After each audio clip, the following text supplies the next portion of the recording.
Hey everyone, welcome to a very special crossover episode. Matt Gilhooly and I have both completed a daily podcast challenge. I did mine for the month of February, did his last year, and we just wanted to chop it up about our experiences doing something crazy like this, what we hoped for, what we planned for, what we got. Would we do it again? And what are some exciting things that we are looking forward to next in our shows? Matt, thank you so much for being the inspiration for this. Hey, I can't take all the credit because I saw it from those people that do that National Novel Writing Month, where every month they write, every day in the month of November, they write a certain amount of words so that when they're finished, they have a habit and they have part of their novel complete. So I was like, maybe I will challenge myself. And we both regretted it at some points. We both liked it at some points. And for me, at the end, I really feel like it was something I enjoyed doing if I look back on the whole thing collectively. Yeah, I think looking back on it, I was like, this is great for me as a solo podcaster to try out different formats and different styles of using my voice as a solo creator. But also, like, if I had a team, this would be so much more feasible. Right. And for you, I don't know, did you do a recording each day or did you at any point batch any of your episodes? I did batch some of them in preparation for me traveling because I was trying not to record audio in like a random hotel. Did I still end up recording audio in a random hotel? Yes, but I did try to avoid that as much as possible. Yeah, I'm a challenge to myself. The reason I asked that, I challenged myself to not batch anything. I wanted to work my 9 to 5 and then get on a recording and figure it out in the moment, and then within an hour, release it. That was my goal every day for the month of November. So I picked a shorter month, but not as short as the month you chose. Okay. I think I did batch recording for a lot of the deep dives because they took me so long to write. So I would write them all. It would take me like a couple hours to write them, and then I would record them in about an hour and then edit and like upload and schedule. So I did that for, I guess, about 8 episodes. And then a lot of the rest were just reactions. So like reacting to things in media and stuff like that. No, I would say listening to all of the episodes that you did, I was really impressed and also thinking I could not do that. There was a lot of work that you put into preparing for most of your episodes, and you had solid information. Not that my episodes were throwaway, but they were a different focus. Like I had a different goal, I think, with my journey beyond just challenging myself. But for my show is so focused on other people that, in my opinion, this was an opportunity for people to kind of get to know me a little bit more and some of the quirks that I have that I don't really get to show when I'm kind of holding space for someone's deeply personal, tragic story in that capacity. So it's a totally different approach, but I didn't have to do what you did where research is involved and, kind of writing out a script and getting everything together. So kudos to you for that extra piece. I hope it was valuable as far as information goes for your audience as well. I think so. Like the 2025 State of Black Businesses episode did really well, and I'm glad that I started with that. I think for me, there will always be part of me that feels like I'm putting myself out there too much. So I didn't aim to tell super personal stories. I'm the opposite. I'm just like, I'm putting myself out there in ways that I feel comfortable with. And even sometimes when I don't feel like I'm being super personal, like when people meet me in person, it feels like they already know me. And so I'm also hyper aware of that. So maybe that's clouding my judgment here, where I'm already like, you guys know enough. Like I'm good with the amount of information you know about me at this point and what's in my head. I think for me too, it's kind of like bridging the gap between the newsletter and the podcast, because the podcast is so interview focused and the newsletter is largely me, just kind of like, I want to say thought leadership. That sounds so stale, but like my takes on what's happening in the creator economy mixed with my experience. And so I kind of wanted that to be kind of a bridge here as well. For me, it wasn't like, I treat it kind of like YouTube, just like trying out different creative formats and seeing like what people react to, what they most like, most enjoyed, that sort of thing. Yeah. And I mean, I think a lot of people come to you for that industry knowledge and information. And I think like even your Q&A episodes were a little insight into your thoughts on things or your concerns about XYZ part of the community.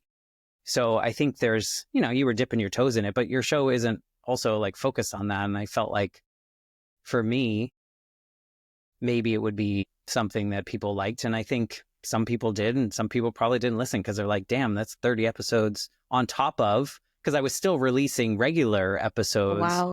each week on top of that. So it was a lot.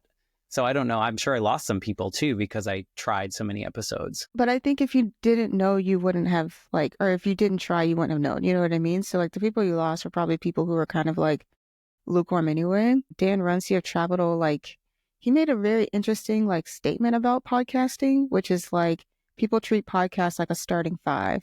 Like you have five, anywhere between 5 to 10 that you regularly rotate through. And in order to get a new podcast in there, one has to leave. Right. And so that's an interesting way to think about it. And also probably how I view it. So my thing was, okay, if I'm in somebody's starting 5 to 10 podcasts, how can I increase my chances of moving up to that like starting 3 that they start their day with or something, you know? Yeah. No, I'm not concerned about it because I think at the end of the day, my show is a passion project, right? Like this is, I should say the name of my show. My show is the Life Shift Podcast. And I talk to people about these pivotal moments in their lives that have changed everything. So for me, my mom was killed in an accident when I was 8. And at that moment, my entire life changed from one day to the next. And so I have beautiful, deep conversations with people. And it's not something that I choose to make a business out of because it just doesn't feel like it aligns in that way. I'm not trying to teach anyone anything. I'm not trying to sell anything to anyone. And so for me, I can take a lot more chances, I think, with a podcast. Like I can put out extra things like 30 days in a row and not have that giant concern. And to your point, if people drop off because it's too much, instead of just deleting the ones they don't want to listen to, then it is what it is, right? Like I feel like I'm still doing the service to my audience of sharing these stories in hopes that people feel less alone by hearing someone else's similar story or similar emotions or whatever it may be. So a question on that, since I think that is kind of a departure from where the podcast industry feels like it's headed right now. It feels like people are still hoping to make podcast businesses a thing and still largely orienting a lot of podcast education and knowledge and conferences around teaching people how to make money from their shows, which is not the goal of everybody. And it's certainly not your goal. So when you were doing this daily podcast challenge, how did you kind of measure success? Like what were some of the things that you were looking for? I feel like I'm not going to have the answer that you might want me to have. I have no expectations. Truly, this sounds so terrible saying it out loud, but it was really a selfish thing for me. It was more, can I do this? Can I show more of myself in this space? To your point of like, I think my people know too much about me. Like, can I be as vulnerable as possible with whatever I was talking about that particular day and not worry about it coming out perfectly or worrying about how someone that doesn't resonate with that particular topic feels about it? So for me, it was very much a goal of like, can I do this? Can I get comfortable enough? All my guests are doing it. Can I? And can I do it with the pressure of doing it every day after work or on a weekend or whatever it may be to get it out there? So I don't necessarily think I looked at the downloads or engagement on social media as much as I was like, check, I did that. And I made it through 30 days of it. How about you? I like that. I didn't have like a number expectation. I wasn't sure anybody was going to want to just listen to me, you know, but I really was hoping for at least 5 people to respond to something that I had put out. I feel like that's a good measurement. Yeah. Just seeing like who's listening, what do they care about, what do they think, how can I start a conversation with this, which is always the goal, right? And then I really was just hoping for like you, just like, can I do this? Like, can I push past this perfectionism mindset to just be comfortable with things not being perfect Answer is yes, reluctantly, but yes. But yeah, it was hard. And I think too, for me, because I wrote so much of what I did and researched so much before I put anything out, it was almost like a writing challenge in itself too. So it was like writing a newsletter article every day. And that was in itself its own challenge. Like, how can I package an idea that I think is cool in a way that resonates with other people? Yeah. I mean, and I think the way you did it also definitely builds your personal brand in a way of like, now people know even more, especially the podcast listeners know even more about like the way you tick and the way that you think about things. Like I think that's so valuable because for those of us that have lots of interview podcasters, we are spotlighting the people that we bring on. And then people are like, well, who are you? Like I only get pieces of your story. I only get pieces of your opinions. So I think there's really like, that's a cool piece for you to have to push people back to. Like, here's a piece that I did. I know you have the newsletter, but at the same time, this is kind of bridging the gap, like you mentioned. So I think there's a Yeah. good value there. In today's newsletter, I actually tried something different for the first time, which is I used one of the episodes from the podcast challenge I as noticed audio. that. And I said, hey, listen to me read this for you, or you can read it yourself. And Yeah. I just kind of edited it for clarity and put in like all the hyperlinks and photos and stuff. Great response. Was not going to lie. I was not sure how people were going to respond to that, but pretty Yeah. solid response so far. Yeah. So, I mean, that's good. Did you see, you said you wanted 5 people to like engage in some capacity. Did you see that frequently with your daily episodes? Not every day. I would say probably on average it was 2 to 3 people responding, but over multiple episodes, I'm pretty happy with Yeah.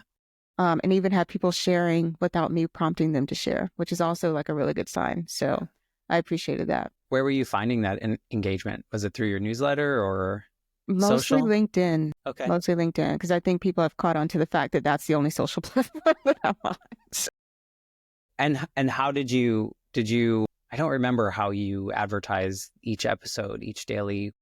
you know what? That was one of the things where I was like, we're just going to see what happens. I did not advertise every episode. That's where, like, I think for me, I was like, if a team was doing this and Yes. one person's job was to market, one person's job was to edit, another person was like write and produce, and then you have your host, that would be great.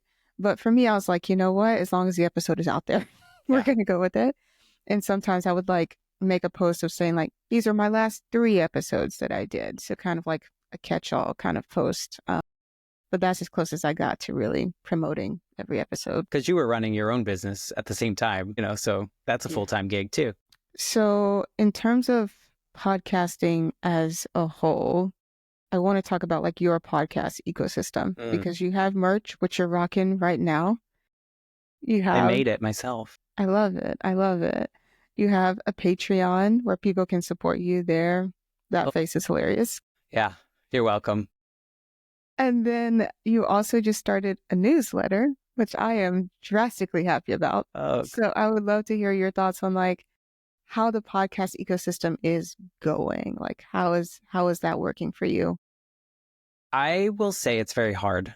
I think it's as someone that has a full-time job in a totally different industry doing something totally different, it's a lot of work. And I feel, if we're being honest here, I feel like there's a huge responsibility to get it right in some capacity in relation to my guest stories, right? So I'm holding this really deep, traumatic story or this super inspirational story.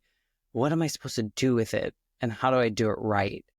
And then you have all the noise from the industry, like you were pointing out, like supposed to make money and you're supposed to get sponsors and you're supposed to, you're supposed to do this on social media and you're supposed to. And I'm like, I'm one person. I'm editing it myself. I'm doing everything myself. How can I do this? So the honest answer is it's really hard. And I don't know how the ecosystem is going. Patreon, I made the face because I started a Patreon maybe a year into the journey. Like I think I have 260 total episodes of my podcast, but that includes like bonus and stuff. So I think I have like 172 interview episodes. And I started it probably like, I don't know, 50 episodes into my journey, the Patreon. And I went stupid. Like I started really dumb where I had like 5 tiers of like this, all these different things. And I'm like, who am I? Like, how am I going to manage this if it actually happens? And so I got up to like 30 something Patreon supporters, which was covering like Riverside. It was covering my hosting. It was covering like the expenses, not my time, but the expenses. And that was beautiful. And then about maybe 6 months ago, I decided like, I can't, like it's running me dry and I'm feeling really guilty taking people's $3, $5, $10, whatever they're giving to me. And I don't feel like I'm delivering the extra value that I feel like I should. So I determined that it was best if I was just honest with everyone that I couldn't do that. And I scaled back to just like the lower tier.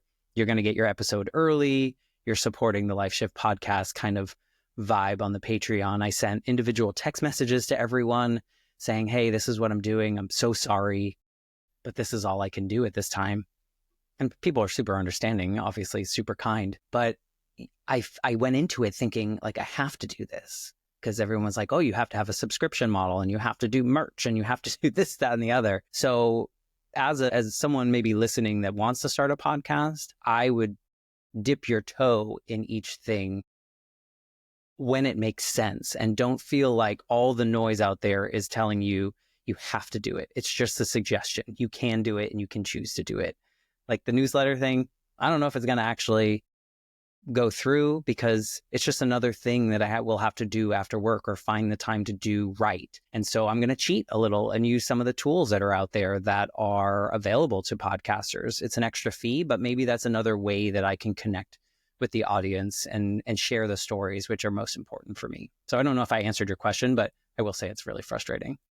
No, that's like so honest and so appreciated. Like full transparency, I tried merch early on and I just didn't have the audience that wanted to buy merch early on, you know? And I was using like print on demand, so it wasn't hard to like cut off. And thankfully I didn't have like any stock for real at the house. So that was fine. But even now, if I were to redo merch, it's like, okay, like who's going to be fulfilling this? Because that's an extra day that I have to like figure out who's getting what and go to the post office and all these other things that I don't really want to make time to do, for being honest. And then also marketing merch. That's another thing to market. It doesn't just sell itself, unfortunately. Like, it's just not something I'm excited to dip my toe back into yet. Right now, I've been focused on, like, I have some stickers and stuff that I'll give out if you meet me in person. So when I go to events, I have something to give people.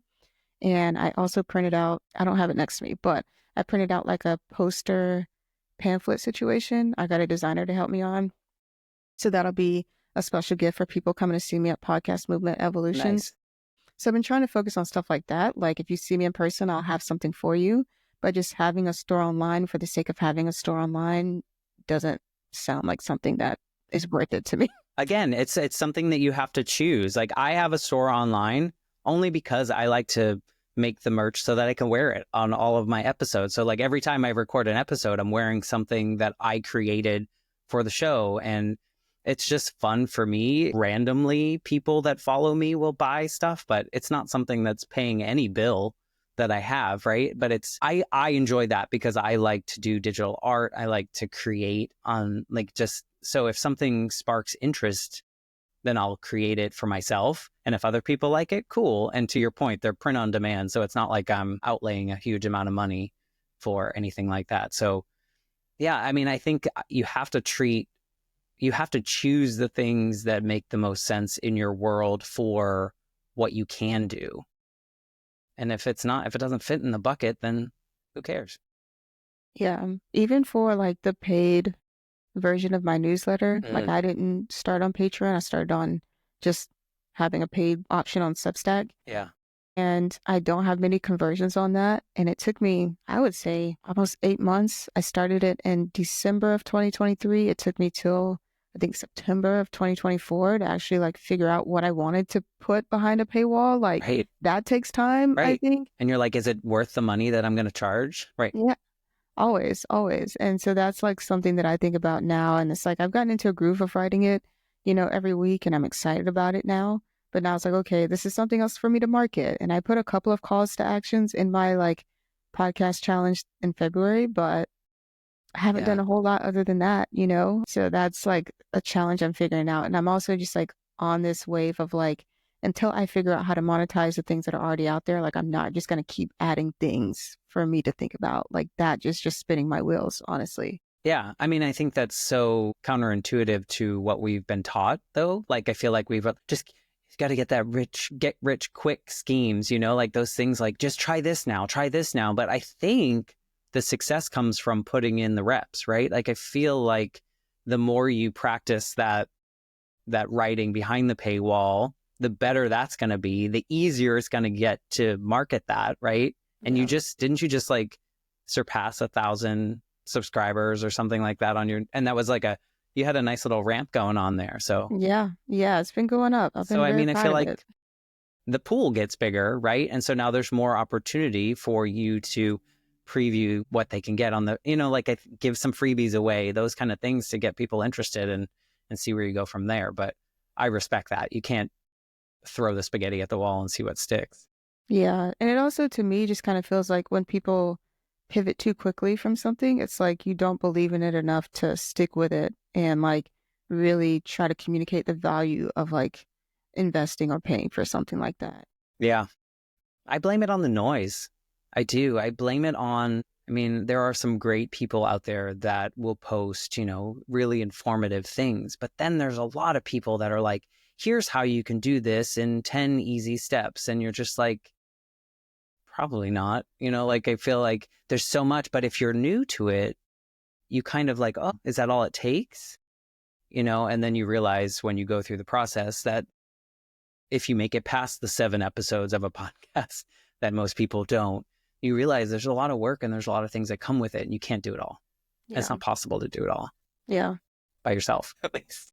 Yeah. I feel like as someone who does want to make money from my podcast, I just recently joined a podcast network for my Mm-hmm. second show, Melanin MVP. You And it just is started like, that, right? I did. I just started that in January, and it is a night and day difference from when I started Honey and Hustle. Like, Melanin MVP started as a newsletter first, then it became a podcast, and had a podcast network by the time I released the first episode. So not only do I have like the owned audience that I did not have when I Right. first started my first podcast, I have this support system of someone who is going to help me think about monetizing the show.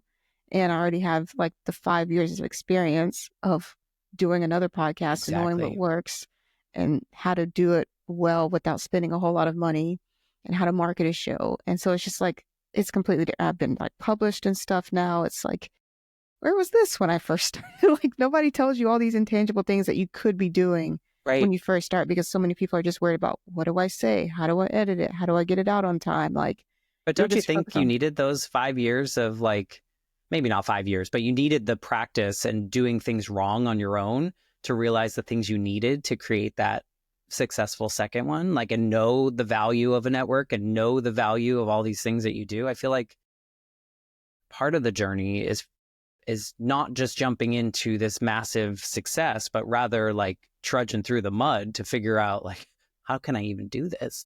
yeah, no, seriously though. And I feel like I'm surprised by it every time, but I don't know why I am. Like every time I start a new storytelling venture, I'm like, wow, this is wildly more successful than the first. And it's like, yeah, because you have all the experiences from the first time to put into the second one. But it feels new and it feels exciting. But Yeah. congratulations on the new launch. I couldn't imagine doing another one. Thank you. You have multiple newsletters, multiple podcasts, and I think what you do with your business, I think there's so much opportunity to make money through what you do, and it's just finding the way that feels the best for you to make it happen. I think You that's would cool. think that after 5 years, I wouldn't be asking myself, how do I want to make money? But I am, like, so often. Like, do I want to make merch? Sure. Do I need to make merch to be happy? Not really. But I think that's the difference. You're being driven from your heart more so than like, how do I make the most money in the shortest amount of time with the best scheme that I can put together? Like you want the longevity, you want the something that's fulfilling. Same reason as doing your 28 episodes in a row of not divulging too much. You were very intentional about what you're doing. So there's a lot to be said for that. There's a lot of flash in the pan things out there that you could do, but that's not going to bring you any joy. maybe the money, maybe the paycheck, but Can money buy happiness? Maybe. depends how much we're talking here. Yeah, no, I don't know. I love seeing what you're doing, and it's really inspiring and also frustrating to me, if we're being Okay, honest. explain. It's frustrating to me because I still have that voice on my shoulder saying, like, you should be getting sponsors. You should be putting out a newsletter every week. You should be doing all these things. And then you see someone like yourself doing all that times two. And it's frustrating because I'm like, well, I can't. Like, I don't know how I can. So it's not anything against you. It's just Yeah. like, I should be, The but I short can't. answer is that I am a full-time creator, and I didn't realize how much time I didn't have when I had a 9 to 5 until I went full-time, and I was like, hold on, I have way more time to dedicate to this.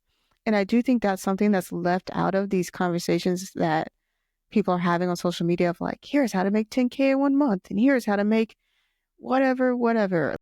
These people have infinite amounts of time. And quite frankly, they had a safety net that allowed them the time to be full time for like 6 months to a year to figure it out when it wasn't making money at all. Yeah. And a lot of people don't have that. You know, when I went full time, I was leaving a job, so I still had about a month's salary they had to pay me, and I started a new contract. So I never really lapsed in like getting paid each month. But going from like a full-time job in the middle of the pandemic, it was May 2020, to going into a contract job that was largely hybrid because like, we couldn't be in person. I had vastly more time to dedicate to like a podcast and all these things and YouTube and figuring it out that a lot of people don't have. When you have to put food on the table, like I can't imagine doing this with like kids and a partner. Like this would be way harder, you know? And there's just different things to consider. And of course, like social media can't catch all of that nuance. And I get that. And I want to have respect for that. But also, like, this statement remains. A lot of the people that you see that are talking about, like, here's all you need to do. And it's like, here's all you needed to do. That's what works for you, my friend. That's not this bucket list thing that's going to translate to everyone. So. Yeah. I think the best part of my journey was, as much as I say that frustrates me and the things I can't do, the best part of my journey was when I realized that I don't have to be crime junkies and get a bazillion downloads every episode for my goals with the show to be fulfilled. I don't have to hit, like I don't have to do all these things for the show to be worth my time, whatever time that is for me to do. And so I think you get that. I don't know that a lot of people that don't podcast for like a passion kind of project would get that. Because I have like people I know that don't really understand the nuance of podcasting, and they will be like, oh, well, how many of these do you have? And how many of that do you have? And I'm like, it might sound like a lot. It might sound like not a lot. But for me, it still fulfills, like that initial goal of helping share these stories. Yeah. That's kind of how I feel about podcast awards too. Like, they're great. And I know people that have them, Yeah. but also they're in the same position as me trying to figure out how to get paid for their next show or their next endeavor or find their next sponsor. Like, it doesn't get you out of those harder conversations around making money as a podcaster. Plus, you got to pay for them. Yeah. Yeah, you have to pay to submit, which I also didn't know until I started looking into it. Like all these unwritten things. It's like, it's great to have. I'm not invalidating the people that have podcast awards, but also, is that a measure of success for me? It's hard. It's also hard too to compete with someone that has unlimited resources, like a Wondery or, like these bigger publications or publishing houses that will produce these shows. They have the expansive network, right, that they can share. I don't know about you, but I listen to like apparently a lot of the same network shows, because when a new show comes out, I have like 50 of the same, you should check out this episodes in my feed. And so like, imagine if I had that, on a bigger network with millions of followers on each show. You have that opportunity, and the awards are easier to get because you have all of that. So but there is clout that comes with having an award. Yeah. For somebody, I don't know if it really translates to advertisers. I think it may translate more to listenership from what I've heard. Yeah. When a listener's like, oh, this is a Webby Award-winning show. Yeah, I'm going to check it out. It gives it that little credibility. But for a brand partner, I do think largely they still look at numbers. And again, like, is having huge numbers a measure of success for me in this show. It depends. Yeah. Right? It depends too what you're like. Some people have hyper local podcasts in which, 30 listeners in this hyper local area might be like a win because they might lead to a job or a lead or something like that. That gets a $300,000 job, that comes along with it. And so like that's a successful podcast because it did what it meant to do. Right. And then you could have a show that has a bazillion listeners and doesn't do like nobody does anything with besides listen to. So how do we measure that? But I guess we're conditioned to measure by downloads. I measure by the award that I won from Riverside, which this. Yeah. So Valuable unit of measurement, I think. exactly. Yeah. I was named, like my show was named by this independent writer from Earworthy. There's a group of people, Earworthy Publications, and they focus on indie podcasters, and they only want to talk about really like indie shows. They will kind of blast some more popular shows as well, but they do this annual podcast of the year kind of list, and they name my show in 2023, or was it one of those years, that like the top independent podcast, and like me, and like it's something like that where you get recognized out of the blue for something like that, and you're like, okay, that is a check mark for me. I didn't have to submit to that. I didn't have to, vie for that. It was just like someone out of the kindness of their heart listened through all these podcasts and chose and created a list, and my name happened to be up towards the top. Yeah. Like it's those things. Another nod for you that I definitely think is a win is when your name is in rooms that you're not in. So I did a live with Riverside a couple months ago, I think maybe around this time last year. And myself and another guest on the show were like, Matt Gilhooly is a really great interview-based host. You guys should check him out. And it's like, that's all you need to know. Everybody loves you. It's even when unreal, you're not around. Right? Like and to your point, that's like something you can't measure, you can't imagine for yourself, and you don't know what it feels like until it happens. And then you're like, this is working. This is worth my time, right? Like other people are noticing. So yeah, well, thank you for that. I love that. And I think it's funny too when I will come across a clip and I'm like, wait, that's my name. Someone just said my name. So really cool. I want to get your thoughts on doing a video podcast, especially for a show like yours, because people are sharing such intimate things and vulnerable things. And also just with the inherent pushback against video podcast, I obviously have my thoughts and opinions and stances on that as a filmmaker, but would love to hear your thoughts on why you thought a video podcast format was the way to go for your show. I never thought that, but I did it. It was just another thing that someone said, and I said, oh, I need to do it. But I don't focus on it. So I don't when I'm editing my episodes, I always think audio first. I always think what that more intimate experience for me is, because someone's in my headphone that I'm listening to as I'm going through life, whatever I'm doing when I'm listening to podcasts. That's how I was introduced to podcasts. I don't really watch a lot of YouTube videos myself, but I do offer the video as well. I've only had one instance in which someone was like, I don't want to be on video, and they went by a fake name in that episode because they had a restraining order against people that they were talking about. And so that's what we did there. But I find that most people open up more when we're recording the video, which is really weird if you think about it, right? I feel like you might be more open if nobody could see you being open. But people tend to really dump all of their internal feelings in a good way in a conversation and open up as if we're old friends. And so I think there's value in seeing how two people can interact in this new digital world that we're in, a hyper digital world in which most things happen remotely, that you can still create those connections. And so, I create the videos so that people can see how to have a conversation, I guess, how to listen to somebody. If I look at my episode sound waves, 80% of it is my guest and 20% of it's me. And then I think of the 20, 30-year-old version of Matt who felt like he needed to be heard, needed to be sounding smart every time he said something, to this version where I'm just like, this is your story to tell. I'll be here to ask the questions that I was not allowed to ask when I was a kid. because maybe they're too personal. And I think it's kind of, the video allows a different aspect of that conversation to be seen, which is kind of cool. But I don't really put much time into learning YouTube. I just kind of plop it up there and say, have a nice day. See you later. But you're the opposite, aren't you? Like, do you do video first because of your film background? Yeah. So my whole first season, I didn't even put the audio up. It was Really? all video. And I would post the full video to Facebook at the time. And I would post the full video to YouTube.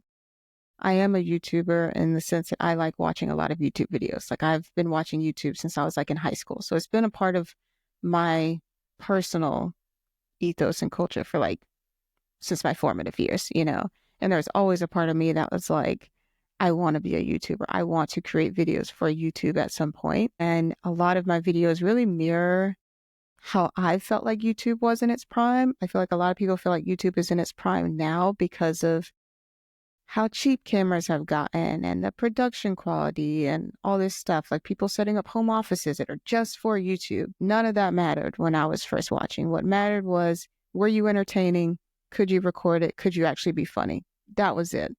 And that's what I optimize for in my solo videos, especially, is like playing around, having fun, showing my personality, but also being somewhat educational, but not really caring about like making these larger than life transitions and motion. Like none of that matters. Either the video is good or it's not. And if you need motion graphics to make it better, it doesn't matter. It's not good in the first place. So that's my approach to YouTube. And my YouTube video views have always outpaced my audio.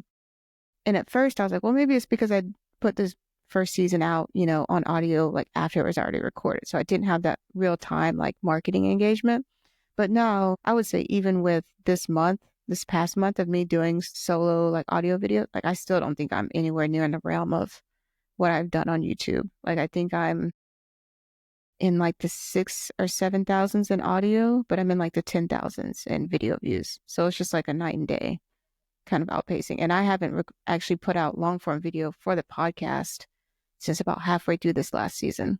So if I had been doing video, putting Yeah. out video episodes and putting out video episodes of my solo ones, it would not even be close. And that's a challenge too for me, because I'm like, I don't really know the SEO process for YouTube for like discoverability. And I feel like that's a big part of the game as well, to like do it right so that you can play properly in the algorithm, right? Like I feel like I'm just cheating myself there too. But again, time. Yeah, time is a big thing. And I do think that YouTube packaging is like its whole other thing. Like I've definitely paid for help on YouTube. Whether or not it was worth the amount that I paid, another question. But We've all done that. I mean, but I definitely have learned a lot from the people that I've worked with on YouTube and how to get better at packaging.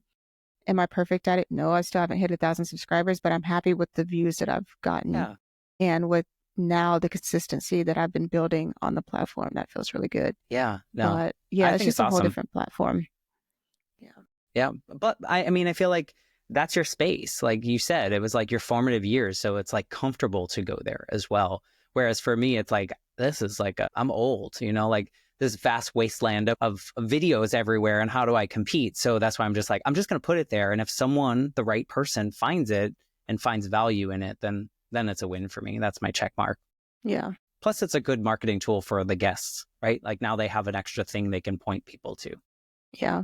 No, for sure. I think too, especially as someone who runs a video production company, I think it's also been an interesting cosign. Like when people, like I would put and I still do, put a link to my podcast in my email signature. So sometimes when people reach out to me and I respond, they'll click on that link and they'll be like, oh, you had so and so on your show. I love them. Of course I'll work with you. So it's always like, Yeah. you didn't even need to look at my portfolio. You looked at my podcast. Like, is that what we're doing? So that was an interesting find and kind of side benefit to having a video podcast, because it was like I had worked with them on a video project before. So it was like Right. this automatic, it was for better, for worse part of my portfolio, which was cool. Yeah. What's your favorite part about podcasting? And then I want to know what your least favorite part is. You Let's can start with start with let's start with the least favorite. My least favorite has actually been audio, because I feel like that's a weakness, especially when I first started, was a weakness of mine. I didn't understand audio and how to record for two people and not just one person. So that was a big deal. And I actually took down all season 1 episodes because the audio was so terrible. I was like, this isn't what I want somebody to start with on the show. Like, we're just going to unpublish these and act like they didn't happen. So a lot of times people start with the trailer and then they go straight into season 2, which has drastically better audio and gets better from there each season. And even now, like, even just getting a podcast mic for my virtual recordings, that took ages. And like learning how to use it properly to get the best sound out of it, ages. And I'm ashamed to say that, but it is the truth. And I do think that's something that people don't think about when they do a podcast. They think they can just turn on their cell phone or A lot whatever. of people do. Yeah. And it's just like, hey, this doesn't sound good. And that's kind of the whole point. It needs to sound good. So it's taken 5 years for me to get better at audio, roughly 5 years. And my favorite part, honestly, is the most expensive part, which is filming in person. So if you're surprised by how vulnerable people are willing to be on video, just times that by 10 in person. I because wish. now they're sitting in a room with you. You know, I try to give people water, make sure they have something to drink, a nice soft chair, relaxing vibes. And they're just like, by the end of it, we're old friends, Yeah. you know? And I think a lot of people that I've met in person, I still do keep, in contact with everybody. That is also a really big thing too. I feel like it's important for interview-based shows, like not just have this revolving door of people coming through, but actually building relationships with people that I have on the show. But for the people that I have in person, that relationship and that affinity happens so much faster than it does with people that I have remotely. I think remotely it takes a few more touch points, a little bit more of me following up after the interview to like really get people comfortable having that two-way street of us talking. Yeah. But in person, it's like immediate, like, oh, you're going to be here? Yeah, I'll see you there, girl. Oh, I'm going this weekend. You should try out this vacation spot. Like, we should meet up for coffee at this spot. Like, just, crazy, crazy amounts of affinity, which I love.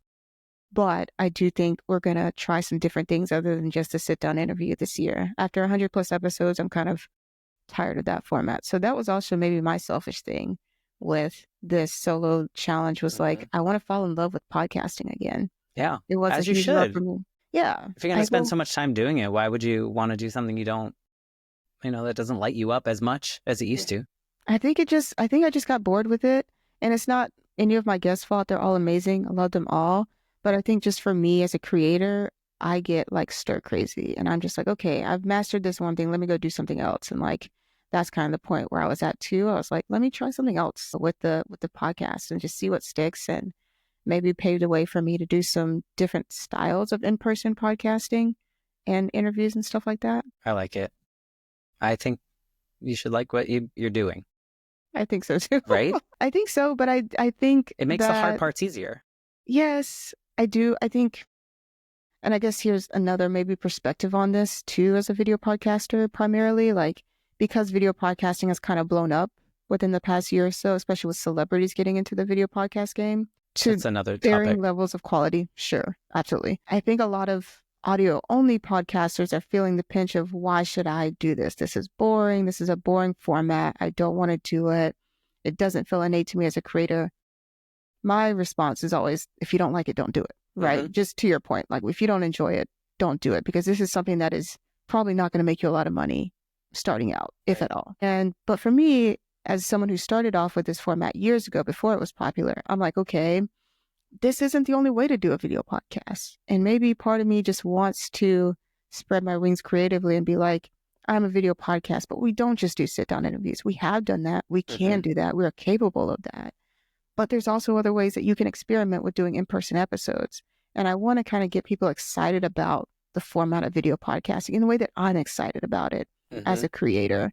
And so again, while I didn't do a lot of video for the solo episodes, some of them I will turn into video episodes because just what I've noticed with YouTube, you do have to make videos specifically for the platform. And that sounds so simple, but like a video that's going to do well on TikTok may not really do well on YouTube. And so that's something that I think about as well. So, yeah. More time that comes along with it. No, but I mean, I think that's great. I think it's your podcast. You could do whatever you want, and you're seemingly really in touch with your audience as well and asking them questions and them asking you questions. I feel like that's an easy win of like, do you like this? I like it. This is what I'm going to do. How do you feel about this new vibe? And you have that comfortable connection with them to kind of figure that out. Yeah. Go for Yeah. it. Try to. I try to. We'll see. But I Well, think it's going to be fun. yeah. At least I'm going to have fun. And I hope that fun translates to them. So, Oh, it will. Yeah, for sure. I think of video as I have it, why not use it? yeah. Yeah. Versus I'm crafting something specifically for video. I'm crafting something specifically for audio, but I happen to have the video, so why wouldn't I use it? Yeah. Well, for you, then what are your favorite and least favorite parts of podcasting? We'll start with least favorite, and that is marketing the podcast. And part of me is like, I feel like I'm screaming into the void sometimes where I'm just like, here it is, everyone, and I understand that people that see your posts aren't always going to engage with your posts, but they still might see it and it might resonate and it might do all the things that you want it to do, but you just don't know, right? So I understand that, but it just sometimes it feels like, yeah, Matt, we know you have a podcast and you had a really inspiring guest on and they have a really important story. We know, we get it. And so every time I post, I'm like, so the marketing part is really the part I think hate is the wrong word, but it's the part that I feel that I wish I liked more and I wish I felt I was good at it. And so, that's kind of the thing on if I can outsource anything, that's probably going to be the thing that I'm going to outsource some help with because it's not as natural as I want it to feel for me. So that's the part that I struggle with the most, I should say, not hate. And the thing I love the most is kind of like twofold. One, obviously, I love that I get to hear and witness these stories. Because I think of the 8-year-old version of me whose mom just died and felt like I was the only kid who had a dead mom. Like I just felt so alone in that. And growing up, I thought my dad needed to see that I was happy and I needed to be perfect so he wouldn't leave because when I was a kid, it felt like my mom left because she died. And so if I had been able to see a 40-year-old version of Matt being successful or doing whatever he wanted to do, like, and realizing that, oh, there's hope, you're not alone. Other people have gone through this. So I think about that when I hold space for these particular stories. It just feels like maybe this person is going to heal from sharing their story. Maybe someone out there is like, am I the only one going through this? And they hear it. So I think that's my favorite part in tandem with the fact that the show feels like it's doing what it's supposed to do because I haven't had to like look for a guest since like October 2022. So like I get so many pitches. Obviously some of them are terrible and we just don't talk about those, but I get so many like really hyper-focused, super specific pitches from people that like want to share their story in a way that they haven't shared it before or whatever it may be. For the first time, I had a lot of people that have come on and shared this like publicly for the first time. And that part is just like, who, me? Like that a little kid in me is like, you pick me, like when you were saying people talk about me when I'm not in the room, like me. So there's that part I think lights me up the most is that people are willing to talk to me, the stranger, about their personal stories, allow me to ask the questions that maybe we're not supposed to ask. I think I said that before of like, I don't know. I think so many of us grew up like our parents told us, you don't say that stuff out loud or you don't ask that type of question. And now feeling comfortable enough to do that, I think probably lights me up the most, even if the story is like super traumatic and terrible. It's like, but it's a human story, right? And not everything is sunshine and rainbows. So sometimes we have to talk about the hard stuff. And I think that's where we connect with each other the most is in those harder moments. No, I love that. And I think again, what makes your show so special and why people are so willing to like talk about it when you're not in the room.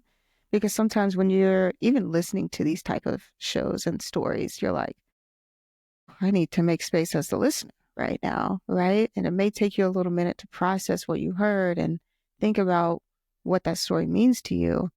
But then to go back really as a podcaster and just appreciate your ability as a host to bring that out of someone that you likely have never met in person, may never meet in person, is also a very skilled thing to do. And again, I think with the rise of celebrity podcasting and their shows being primarily interview focused shows, we are seeing that interviewing is a skill. And I think people are appreciating this skill and the vulnerability and the intentionality that you bring to the space.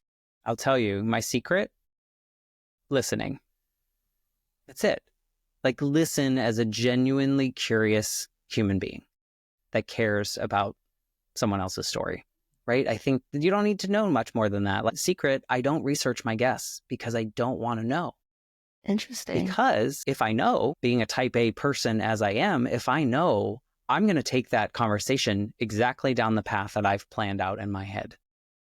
But if I don't have all that background and it's uncovered alive in front of me and someone's going to shock me with whatever they're going to say next, it allows me the freedom to release any preconceived questions that I might come in with and run down that path. Because they might come on, want to talk about something else, but they said something that pointed us way in another direction. And that is where that conversation, in my opinion, was supposed to go. And so I think I don't have a lot of technical interviewing skills, but I've taught myself now with this podcast, thankfully, to listen and be curious and ask the questions. And I always tell people, I'm like, I don't do a lot of research because the questions are coming from my own curiosity. And I tell them, I'm like, but if I say something that is wildly inappropriate or something that you just don't want to answer, please feel free to tell me no. Like, no, Matt, that's crazy. Why would you ask me that question? So far, nobody's done that. So that's good.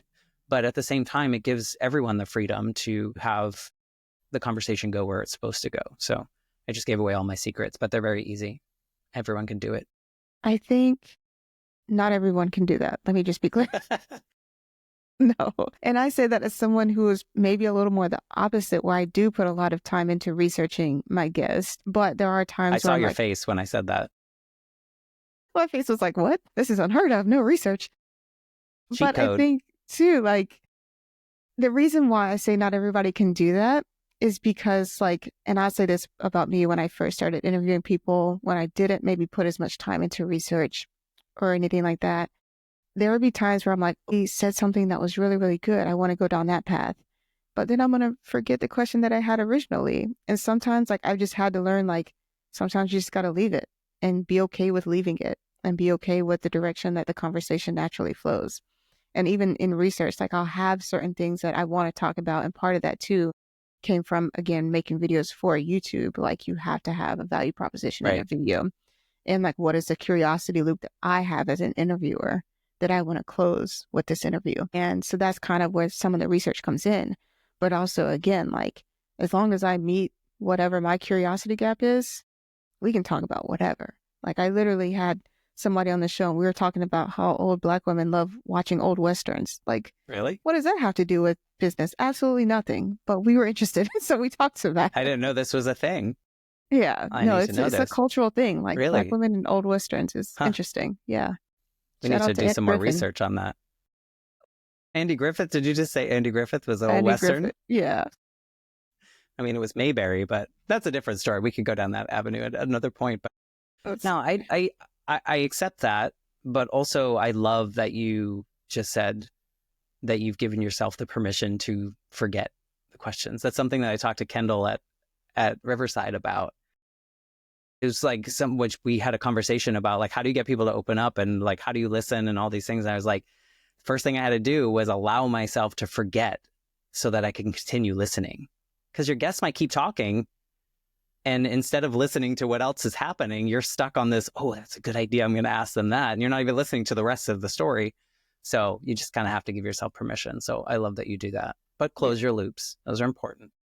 Another interview technique that I think you do really well is active listening. Like, I know you say, oh, I just listen, I just ask questions. But I do think you give a lot of like physical responses, which is why the video probably does better than what you expect. But when I see your short clips, whenever you do post them, I know it's a whole thing, but whenever you do post your short clips, I'm like, yo, it always starts off with you being like, I am attentive, I am here, like, I am focused on whatever you are saying. And I think that is something that, again, like, even in regular conversation, people struggle with. Like, they'll ask you something and then they'll be like, oh, okay, I'm going to order a drink now. Oh, I'm going to like look at this plant, or, oh, I'm going to stare at this girl's, hair or something. Like, we just get so distracted so easily that it's easy for people to feel like they're not being listened to, even in like everyday conversation. So when you're like on an interview like this, even a remote interview, when people feel like, oh, they're tuned in, oh, they're actually listening, oh, they're giving me like feedback, oh, they're not just nodding, but they're like actually reacting to what I'm saying. Like that is a level of nuance that especially indie podcasters may not really pick up on sometimes. Do you ever black out when you're doing interviews? I don't think that I've ever done that. So let me explain. If have this, like, it's not all the time, but every once in a while, maybe more often than that, I will be doing an interview, right? And I'll have this beautiful conversation and it will end. And then I'll go to edit it and I'll be like, I don't remember saying that. Like, I don't remember like, it's like a brand new experience when I go in to edit it. And so, like, part of it is like, oh, Matt, you were doing your job. You were there. But like, I was totally like, there and nowhere else. And then to the point that I don't even remember it. So it's really fascinating to me. So maybe I'm just the only one that does that. No, the only time that I'll forget what I've said is if it's like been a long time since I recorded No, between the edit.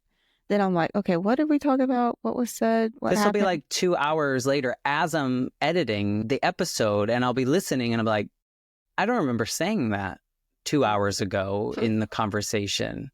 It's never So happened.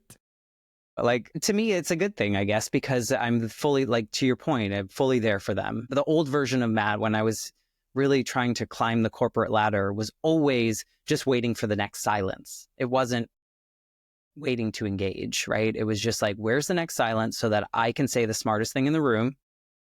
That was on my piece of paper. I wasn't listening to anyone else. I don't know what I just showed you, but and so it's a nice thing to notice these little silly quirks that I have now when I listen. It's just, I don't know. I love this journey. I don't care if I don't make a ton of money from it. I don't care that, I mean, everyone has hobbies, right, that you pay for. So, I mean, if I'm spending some money every month to do this that makes me feel this good, then I feel like we're all winning. Yeah.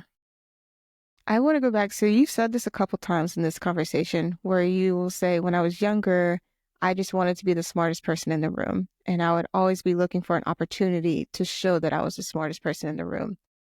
And that equated to not maybe being as good of a listener as you are now. I think I equate to that on some level. Like I started my podcast when I was 26, so relatively young. And I'm 31 now. So 5 years later, I'm a much, hopefully, more mature person and more experienced person, and have definitely learned that I am not the smartest person in the room. But I do think that I started this show because I knew I wasn't. I knew I was, fresh off of being full time. Like I just started going full time when I started this show. And I was like, there's people who have been doing this for a year. So I always kind of, maybe this show was my opportunity to really intentionally be in a space where I knew I wasn't the smartest person in the conversation. And it forced me in a good way. I was really receptive to that natural progression of me just listening and taking that listener role. But I don't think that a lot of people would put themselves in that position knowingly a lot of times, like pre-30, because again, like we're focused on having career sustainability. We're trying to grow our income. We're trying to do all the things that we think we're capable of in our 20s that maybe are just interesting stepping stones into who we are as people.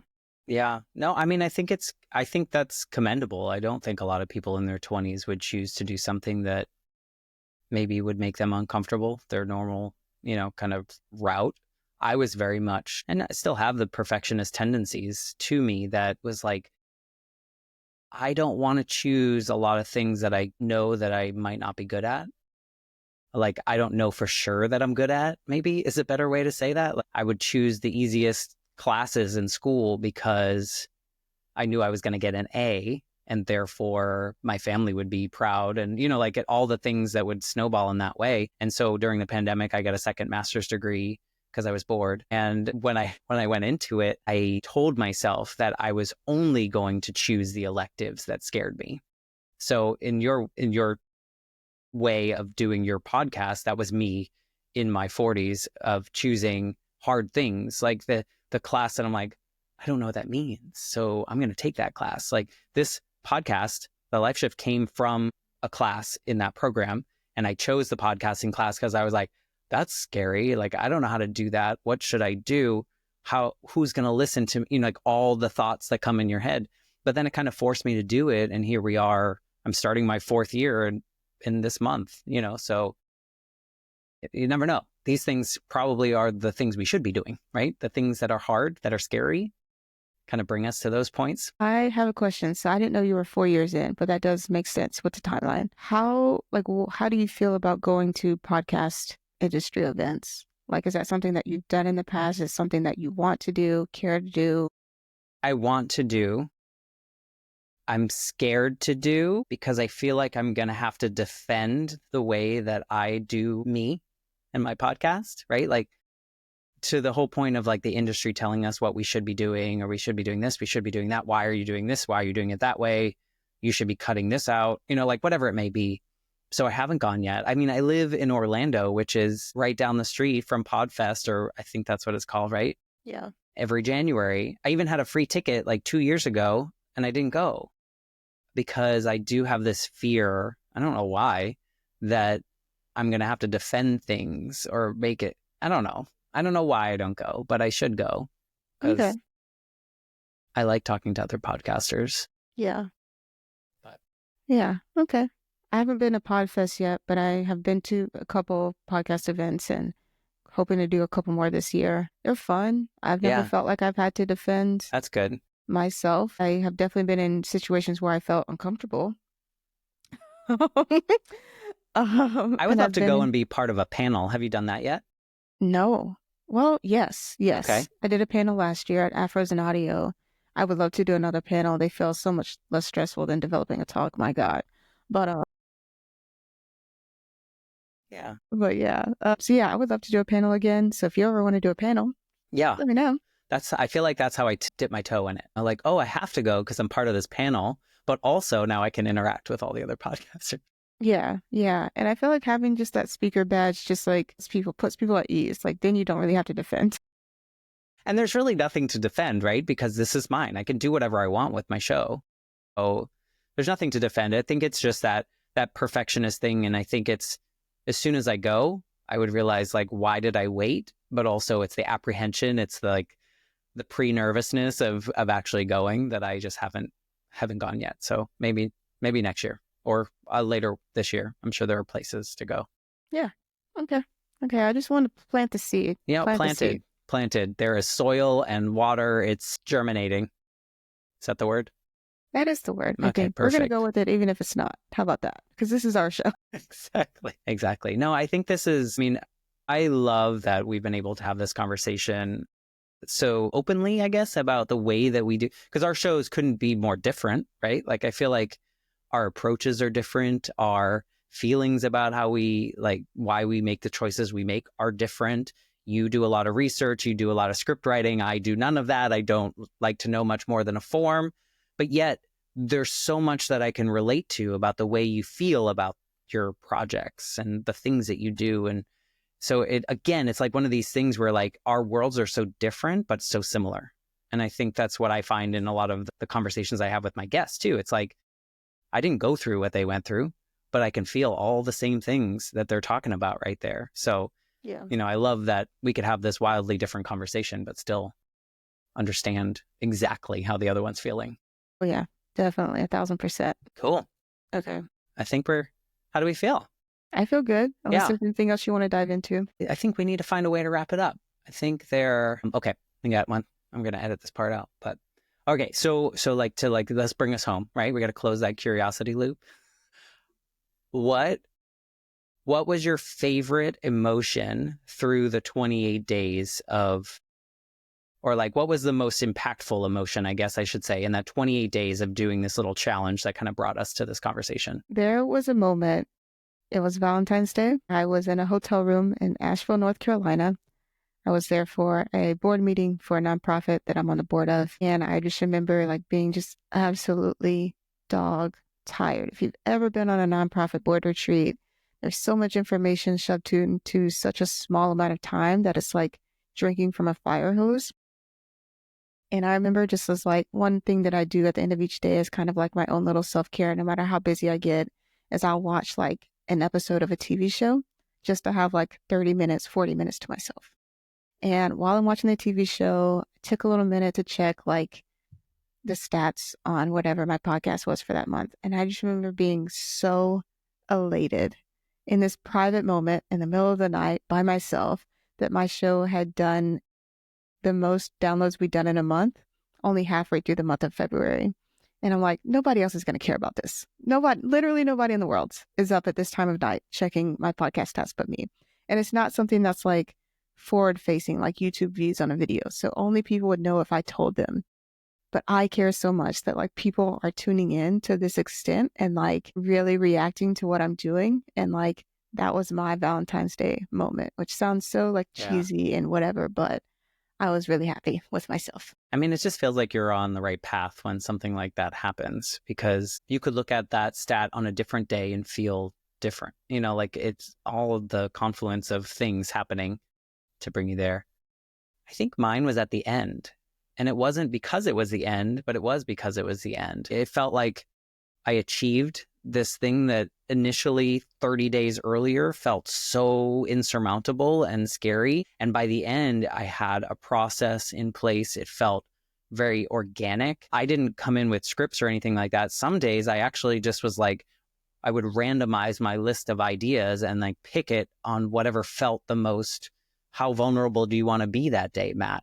And so at the end, which is actually how I won this gift card from Riverside, but I put together like this video of all the openings of my, so it's day one, it's day two. It's like, I told everyone what day it was and I put it together and I was like, damn, Matt, you did that. You did all 30 days in the way that you said you were going to do. And so it was like this, like a nice accomplishment thing, to the point where I was like, I could do that again. Would you do it again? Oof, I don't know. If I'm being honest, I have no idea. What if you do it every February? Are you challenging me, Matt? I'm not challenging you. I'm suggesting it. You're suggesting it. I will consider it. My anaconda will consider it. What if you do a very similar approach to what you did each day and it becomes this formulaic, you know, each day you have this thing and then you can look back on your Februarys from the past. Just saying. I will consider it. One crazy idea I had was actually doing a video with each episode every day if I did it again. That's what I did. But it was just like me talking to the screen and saying lots of things. I think I might have cried in one of them. I'm not sure. So it's out there, you know, and I think this is how we show up as humans and this is how we do our thing. So if you do it, I'll do it, but maybe not in February. I'll choose a longer month. Okay. Well, the gauntlet has been thrown down. So next February, catch me doing a daily podcast. We will memorialize this particular clip and get it out there. Yeah. No, thank you for wanting to chat about this. I think beyond this challenge, it's so fun to talk to other people about their process and the way they approach things. And like, I feel like I know you so much better, even though like, I feel like I know you through reading your newsletter and all the other pieces. But like, this was the extra piece of like humanity that comes into the behind the creator kind of feeling. So thank you for this. So. That to me is the best compliment ever. Honestly, that's a win for me to hear that. Yeah.